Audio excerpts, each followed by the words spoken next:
Hello students, welcome to your channel in focus study. So मैंने already एक video upload कर रखी थी regarding solution of this question paper. So ये second video होने वाली है सॉल्यूशन के रिगार्डिंग।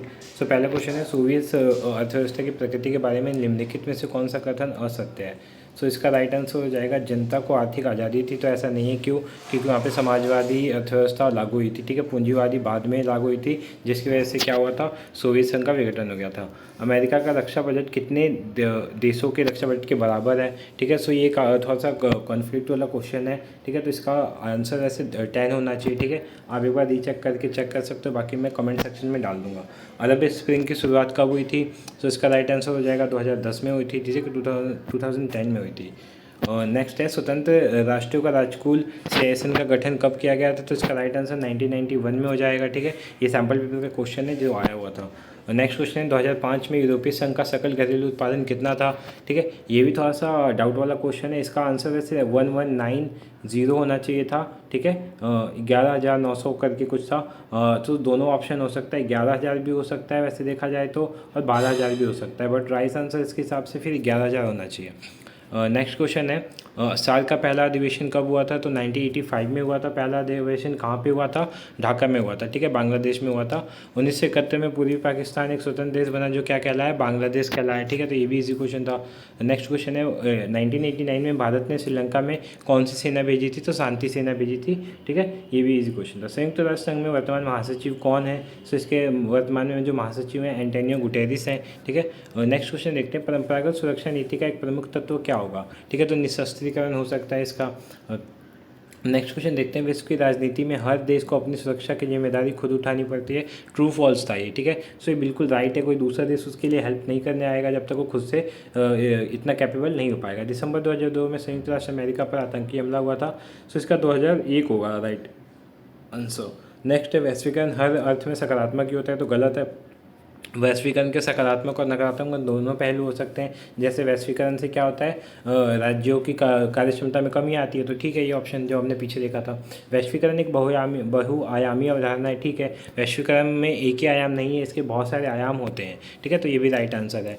अगला क्या है, भाग्यवधु से चिर प्रतिष्ठित भेंट से क्या अभिप्राय है, ठीक है। सो ये क्या था, ये जवाहरलाल नेहरू ने जब भारत आज़ाद हुआ था तो उस टाइम पे इन्होंने एक डायलॉग दिया था। सो उसी का नाम है, स्पीच दिया था, ठीक है। सीमांत गांधी के नाम से किसे जाना जाता है? सो सीमांत गांधी के नाम से अब्दुल गफ़ार को जाना जाता है, ठीक है। शॉक थेरेपी से क्या अभिप्राय है? तो शॉक थेरेपी क्या था, जब आपने पढ़ा होगा सोवियत संघ में जब पूंजीवाद समाजवादी अर्थव्यवस्था से हमने पूंजीवाद अर्थव्यवस्था की तरफ शिफ्ट किया था, तो इसी को शॉक थेरेपी कहा गया था। सत्ता के नए केंद्र से अभिप्राय क्या है, ठीक है। तो सत्ता के नए केंद्र का मतलब है, सत्ता में देखो पहले दो ध्रुवीय सत्ता थी लोगों की, ठीक है। बाद में नए नए पावर्स जो हैं सामने आए थे, उन्हीं पावर्स को सत्ता के नए केंद्र के रूप में जाना जाता है। ब्रिक्स की स्थापना का मुख्य उद्देश्य क्या था? सो ब्रिक्स की स्थापना का मुख्य उद्देश्य ये था, इनके आपसी सहयोग क्या हो सके, बढ़ सके, ठीक है। आपसी सहयोग बढ़ाना था मेन, और बाकी ट्रेड के लिए भी इसको स्थापित किया गया था। अंतर्राष्ट्रीय श्रम संगठन के किन्हीं दो कार्यों को बताएं। तो अंतर्राष्ट्रीय श्रम संगठन के दो कार्य क्या हो सकते हैं? पहला कार्य हो सकता है श्रमिकों की स्थिति को सुधारना, दूसरा श्रमिकों को जो वेतन होता है उसको बराबर करना है, ठीक है। और उनके खिलाफ जो श्रमिकों के खिलाफ जो एक तरह से व्यापार भी होता है, उनका देह व्यापार होता है, ठीक है, पहले जो किया जाता था उसको खत्म करना भी इसका एक मुख्य कार्य माना जाता है। संयुक्त राष्ट्र संघ के कोई दो उद्देश्य बताए, तो ये भी ईजी है। संयुक्त राष्ट्र का पहला वॉर को रोकना, देशों में आपसी सहयोग को बढ़ाना, ठीक है। बाकी न्यूक्लियर उसको भी कंट्रोल में रखना, ठीक है। हथियारों को भी कंट्रोल में रखना, कोई भी देश कोई भी वेपन किसी के ऊपर ना चलाए, ठीक है। लाइक अभी यूक्रेन और रशिया का वॉर होता था, तो उसमें जो संयुक्त राष्ट्र था उसने क्या किया, रशिया पे बहुत सारे बैन्स लगा दिए ताकि रशिया कंट्रोल में रहे, ठीक है। नेक्स्ट क्वेश्चन है, समकालीन राजनीति में पर्यावरण की चिंता के दो कारण बताइए, ठीक है। पहला है जो हमारे पर्यावरण में बहुत ज़्यादा नुकसान हो रहा है, सो ये भी चिंता का विषय है। दूसरा है कि जो ग्लोबल वार्मिंग है, ये भी इसका एक रीज़न हो सकता है। टिकाऊ विकास किसे कहते हैं? देखो, टिकाऊ विकास का मतलब क्या होता है कि ऐसा विकास मतलब जो हम भी यूज़ करें और हमारे आने वाली जो भावी पीढ़ी है, जो मान लो कोई संसाधन है उसको आप भी यूज़ कर सको, और इन फ्यूचर जो आपके जनरेशन आएगी वो भी यूज़ कर सके, उसे सस्टेनेबल डेवलपमेंट कहते हैं। नियोजित विकास क्या होता है, ठीक है।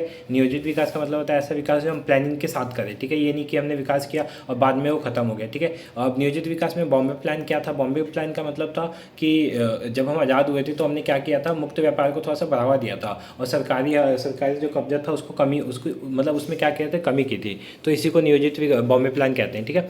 अब मैप देख लो आप एक बार। मैप में क्वेश्चंस क्या क्या है, वह देश जो 1967 में आसियान का एक संस्थापक देश था, ठीक है। तो संस्थापक देशों में कौन कौन से देश थे, सो इसका राइट आंसर बी हो जाएगा। बी में हमारा क्या है, बी में थाईलैंड होगा, ठीक है। थाईलैंड इसका राइट आंसर हो जाएगा, ठीक है। सेकंड क्वेश्चन है, वह देश जिसके जिसके टकराव को आसियान ने आसियान सैलिस के माध्यम से ख़त्म किया गया था, ठीक है। तो इसका आंसर लाओस हो जाएगा। और लाओस कहाँ पे आपका, लाओस आपका ये यहाँ पे, ठीक है। ये सी ऑप्शन लाओस का हो जाएगा। नेक्स्ट क्वेश्चन क्या था इसमें, वह देश जिसके साथ भारत ने मुक्त व्यापार समझौता किया, ठीक है। सो इसका आंसर मलेशिया हो जाएगा जो कि हमारा ये डी है, ठीक है। नेक्स्ट क्वेश्चन देखते हैं, वह देश जो 1967 के बाद आसियान का सदस्य बना, ठीक है। तो आसियान का सदस्य बाद में कौन सा देश बना था, तो इसका राइट आंसर हो जाएगा आपका ऑप्शन नंबर ए, जो कि हमारा कंबोडिया, ठीक है। कंबोडिया बाद में बना था, कंबोडिया हो गए, लाओस हो गया, ठीक है, और फिलीपींस हो गया, ये सब देश बाद में आई थिंक बने थे फिर, ठीक है। नेक्स्ट क्वेश्चन देखते हैं, किसी सदी नहीं, ये तो ब्लाइंड पीपल के लिए था।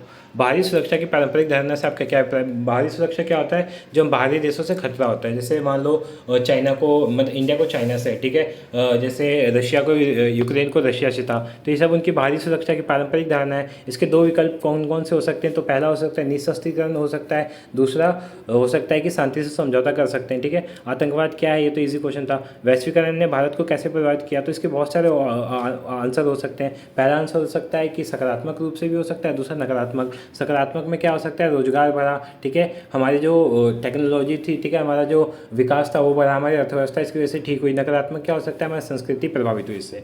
वैश्वीकरण ये तो हो गया, ठीक है। राज्य पुनर्गठन आयोग क्या था, राज्य पुनर्गठन आयोग का मतलब था राज्यों को एक साथ लाने के लिए जो गठन स्थापित किया गया था। इसमें किसकी महत्वपूर्ण भूमिका थी, सरदार पटेल की भी महत्वपूर्ण भूमिका थी, ठीक है। बाकी क्वेश्चन ईजी थे, बहुत ज़्यादा पेपर टफ नहीं था। अगर आपने ढंग से पढ़ा हुआ तो पेपर सारे क्वेश्चन आपने कर लिए होंगे। होप आपको वीडियो अच्छी लगे, वीडियो को लाइक करना, चैनल को सब्सक्राइब कर देना।